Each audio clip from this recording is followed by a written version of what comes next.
Right బుల్టెన్లో మరో breaking చూస్తున్నాం. Skill camp కేసులో టీడీపీ అధినేత చంద్రబాబు నాయుడు కస్టడీకి ఇవ్వాలంటూ సిఐడి దాఖలు చేసిన పిటిషన్పై తీర్పు రిజర్వ్ చేసిన సంగతి తెలిసిందే. అయితే సాయంత్రం 4 గంటలకు తీర్పు వెల్లడిస్తామని విజయవాడ ఏసీపీ కోర్టు న్యాయమూర్తి వెల్లడించారు. ఇకపోతే సిఐడి కస్టడీ పిటిషన్పై బుధవారం సుమారు 3 గంటలకు పైగా వాడివేడి వాదనలు జరిగాయి. సిఐడి తరపు ఏఏజీ పొన్నవోలు సుధాకర్ రెడ్డి వాదనలు వినిపించారు. అటు చంద్రబాబు నాయుడు తరపున సుప్రీంకోర్టు న్యాయవాది సిద్ధార్థ లూథ్రా అగ్రవాల్ వాదనలు వినిపించారు. ఇరువురి వాదనలు విన్న ఏసీపీ కోర్టు న్యాయమూర్తి తీర్పును రిజర్వ్ చేశారు. గురువారం ఉదయం 11:30 తీర్పు వెల్లడిస్తామని ప్రకటించారు. అయితే తాజాగా తీర్పును మధ్యాహ్నం 4 గంటలకు వాయిదా వేశారు.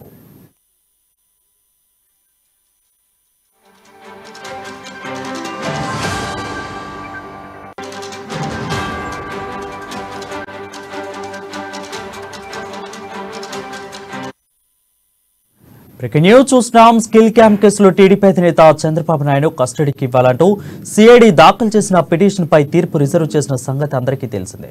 అయితే సాయంత్రం 4 గంటలకు తీర్పు వెల్లడిస్తామని విజయవాడ ఏసీపీ కోర్టు న్యాయమూర్తి వెల్లడించారు. ఇకపోతే సిఐడి కస్టడీ పిటిషన్లపై బుధవారం సుమారు 3 గంటలకు పైగా వాడివేదిలి వాదనలు జరిగాయి. సిఐడి తరపున ఏఏజీ పొన్నవోలు సుధాకర్ రెడ్డి వాదనలు వినిపించారు. అటు చంద్రబాబు నాయుడు తరపున సుప్రీంకోర్టు న్యాయవాది సిద్ధార్థ లూథ్రా అగ్రవాల్ వాదనలు వినిపించారు. ఇరువురి వాదన విన్న ఏసీపీ కోర్టు న్యాయమూర్తి తీర్పును రిజర్వ్ చేశారు. గురువారం ఉదయం 11:30 తీర్పు వెల్లడిస్తామని ప్రకటించారు. అయితే తాజాగా తీర్పును మధ్యాహ్నం 4 గంటలకు వాయిదా వేసింది.